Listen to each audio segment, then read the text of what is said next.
queridos irmãos, a paz do Senhor Jesus, seja muito bem-vindo ao nosso momento teológico além da superfície. Para você que está chegando aqui pela primeira vez, seja muito bem-vindo. Eu espero que esse momento teológico, que essa aula venha falar contigo. A você que já nos acompanha, que Deus abençoe a sua vida também. E a todos vocês, todos que estão aí nos vendo nesse momento, eu quero desejar a você que Deus continue te abençoando. Uma boa noite. E pedir para você que curta esse vídeo agora, neste momento. Não deixe de curtir, já dá uma curtida, dá aquele like para nos abençoar, para ajudar que esse vídeo chegue até mais pessoas. E compartilhe também com mais alguém, porque quando você compartilha, quando você curte, quando você comenta, a plataforma entende que o conteúdo é relevante e mais pessoas serão edificadas. Sendo assim, nos ajude a pregar a palavra, nos ajude a levar o evangelho da forma simples, mais direta, como precisa ser feito. Amém? Nós estaremos falando hoje nessa quarta aula sobre Cristo nas Escrituras. Será que toda a Bíblia, será que toda a palavra de Deus, ela vai falar sobre Jesus? Ela vai apontar para Jesus? Nós vimos na última aula momentos onde Jesus aparece de formas de cristofanias e de teofanias na palavra além do Novo Testamento, mas no Antigo Testamento nós pudemos presenciar que Jesus ele apareceu de forma de anjo e de diversas outras formas. Nós conseguimos entender que Jesus ele apareceu conhecido como cristofanias ou teofanias, né? Que são momentos onde Jesus aparece. O texto-chave que nós estaremos utilizando hoje está em João capítulo 5, 39, que diz, é o texto, aliás, que nós estamos usando em todas as aulas. Você que está nos acompanhando pode ter percebido que nós estamos usando o texto de João 5, 39, que diz, examinai as Escrituras, porque vos cuidais de ter nelas a vida eterna, e são elas que de mim testificam.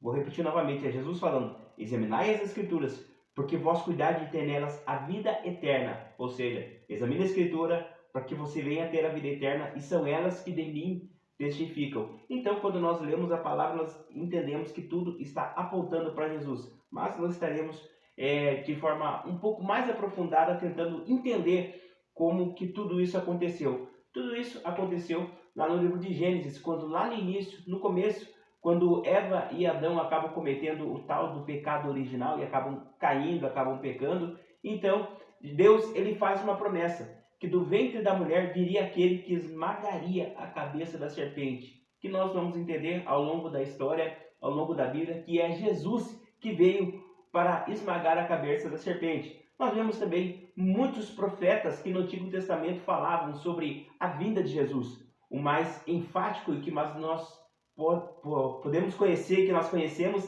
é Isaías, que é conhecido como o profeta messiânico. Isaías, toda a sua palavra, todo o livro de Isaías, todos os seus capítulos, ele vai falar sobre Jesus, fala sobre o sofrimento de Jesus, fala sobre a vinda de Jesus, sobre como Jesus seria moído, como Jesus seria entregue, e fala até mesmo das traições, fala sobre aquele que prepararia o caminho para Jesus, a saber, João Batista. Então nós temos todo o conhecimento agora de que Jesus ele esteve no Antigo Testamento, esteve de forma pessoal muitas vezes no Antigo Testamento, se manifestou, como nós vimos na outra aula, e vemos também que profecias desde o início, desde Gênesis, apontavam para a vinda de Jesus.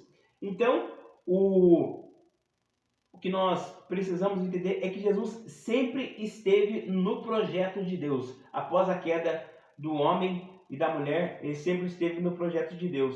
E o próprio Jesus vai dizer, né, lá em Lucas 24, 27, ele diz assim, e começando por Moisés e por todos os profetas, explicava-lhes o que dele se achava em toda a Escritura. Então Jesus estava dizendo para toda a multidão, para as pessoas que estavam reunidas, que os profetas já anunciavam a sua vinda, que todos os profetas, começando por Moisés, já anunciavam que Jesus viria para salvar a humanidade, e dá diversos detalhes que nós estaremos vendo um pouco acerca disso. Aqui, como eu disse, Gênesis 3,15, que fala da promessa daquele que viria para esmagar a cabeça da serpente e dar um fim em todo o sofrimento da humanidade. Nós vemos Isaías 53, que vai apresentar Jesus como o servo sofredor.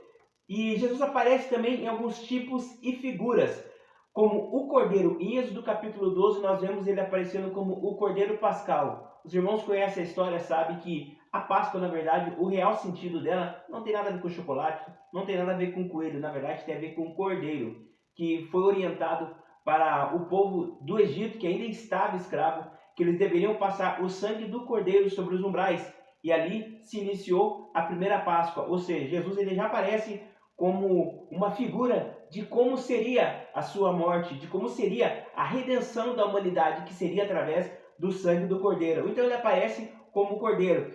E tanto que João, ele vai dizer no capítulo 1, versículo 29, quando Jesus aparece entre a multidão para ser batizado, assim como qualquer um deles, Jesus olha e diz, e aponta para Jesus, e diz, João Batista aponta para Jesus e diz: esse é o Cordeiro que tira o pecado do mundo. Aleluia! E glórias a Deus por isso.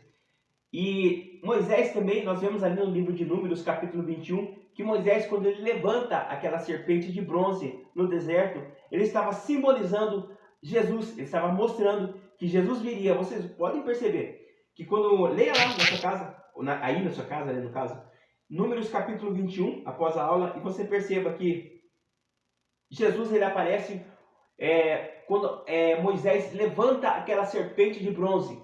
Ele está demonstrando como que seria a vinda de Jesus, que Jesus, as pessoas seriam curadas por Jesus, porque aquela serpente, ela tinha o poder de cura. Aí você fala, não, mas é idolatria. As pessoas estavam idolatrando a serpente e estavam recebendo a sua cura. Não, era tudo tipificando a vinda de Jesus, já demonstrando como que seria a vinda de Jesus na terra e como seria o seu agir na vida das pessoas.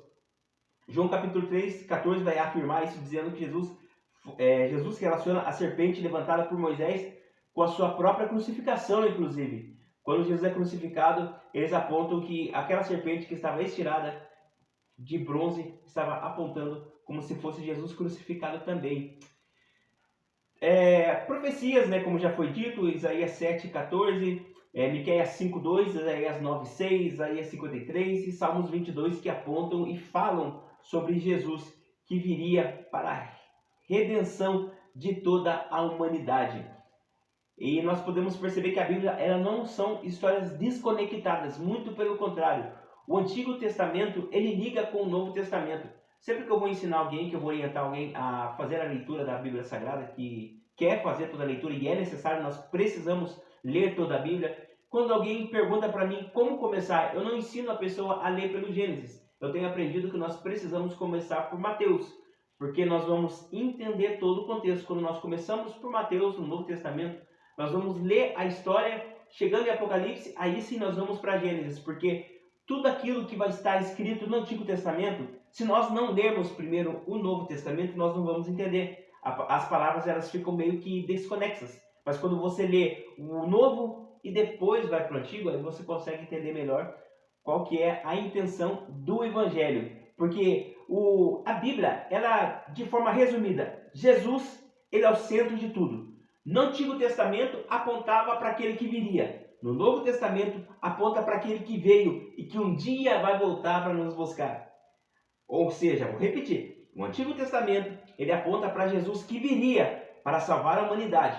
No Novo Testamento aparece um Jesus que já veio para salvar a humanidade, viveu, conviveu com o homem, conviveu com as pessoas, curou, morreu, foi crucificado, ressuscitou e agora aponta para um Jesus que vai voltar novamente, mas dessa vez para buscar a humanidade. E João capítulo 14 vai dizer que esse lugar já está preparado, ou melhor, que ele iria preparar esse lugar para que onde ele estivesse, nós também estivéssemos. E esse lugar já está preparado, esperando por mim e por você. Você quer morar nesse lugar? Se você quer morar nesse lugar, comenta aí no vídeo, eu quero.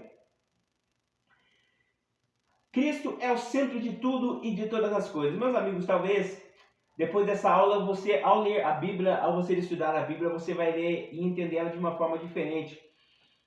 A palavra diz que todas as coisas, a Bíblia diz que todas as coisas apontavam para Jesus Cristo. O Antigo Testamento aponta para Jesus, o Novo Testamento aponta para Jesus e Apocalipse aponta também para Jesus. Aponta para aquele que vai vir buscar a humanidade.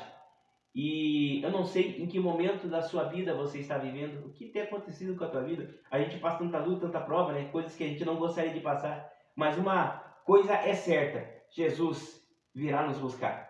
Aquele que um dia subiu para os céus é o mesmo que vai descer. Em Atos capítulo 1, quando os discípulos estavam olhando Jesus sendo assunto ao céu, Jesus estava subindo aos céus. A Bíblia diz que aparecem dois varões e pergunta para eles: varões galileus, por que vocês estão olhando para o céu? Com outras palavras, por que vocês estão preocupados? Aí ele diz: esse mesmo Jesus que vocês estão vendo subir, ele vai voltar para buscar a sua igreja. E eu espero te encontrar lá no céu. Eu quero ser teu vizinho, eu quero morar juntamente com você lá, e eu tenho certeza que nós chegaremos lá juntos, firme e forte. Amém? Meus irmãos, essa foi a nossa quarta aula, onde nós estivemos de forma rápida e direta, apontando Jesus no Antigo e no Novo Testamento e demonstrando que Jesus ele é o centro da Bíblia. Tanto o Antigo como o Novo Testamento, tudo na Bíblia aponta para Jesus. Todos os efeitos, todas as figuras, todas as personificações, todas as ações que aconteceram no Antigo e Novo Testamento apontavam para Jesus. Quando você vê ali, por exemplo, no livro de Gênesis, quando Abraão vai sacrificar o seu filho Isaque, o que aparece ali? Aparece um cordeiro. Está demonstrando que um dia viria um cordeiro que morreria no meu lugar e no seu lugar, porque Isaque ele não morreu, mas ele teve a sua vida poupada, porque o cordeiro que tira o pecado do mundo foi quem apareceu de forma tipificada, de forma simbólica. Meus queridos irmãos, muito em breve nós iremos para a glória morar com esse Jesus tão maravilhoso. Queridos, nós estaremos caminhando para a nossa quinta aula ainda essa semana. E eu quero agradecer a Deus pela tua vida, por ter caminhado conosco, por estar conosco até aqui. Nós estaremos já fazendo uma oração, mas eu quero só deixar uma curiosidade para vocês. Nessa nossa quinta aula, será a nossa última aula desse bloco, e nós não encerraremos o nosso curso, muito pelo contrário. Ao invés de nós encerrarmos, nós estaremos dando continuidade de uma outra forma. Nós estaremos nos aprofundando um pouco mais ainda. Aqui nós estamos fazendo uma rápida introdução para vocês entenderem como que funciona a Bíblia e por que a Bíblia existe e qual que é o propósito da Bíblia. Então, para aqueles que estão nos acompanhando desde a primeira aula, podem perceber que nós estamos nos aprofundando na Bíblia. Nós estamos desvendando a Bíblia, tentando trazer para os irmãos o porquê da importância da Bíblia e o porquê ela é importante para o nosso dia a dia, né? E porque nós devemos confiar. Nós falamos sobre a infalibilidade da Bíblia, nós falamos sobre Jesus como centro de todas as coisas, nós falamos sobre as aparições de Jesus no Antigo Testamento. Então nós estamos mergulhando mesmo de uma forma diferente, de uma forma que talvez você nunca tinha visto ou entendido a Bíblia. E é esse o principal propósito, fazer com que você mergulhe e se aprofunde cada vez mais. Amém? Então eu espero você na quinta aula para nós estarmos mergulhando e indo além da superfície. Posso orar com você?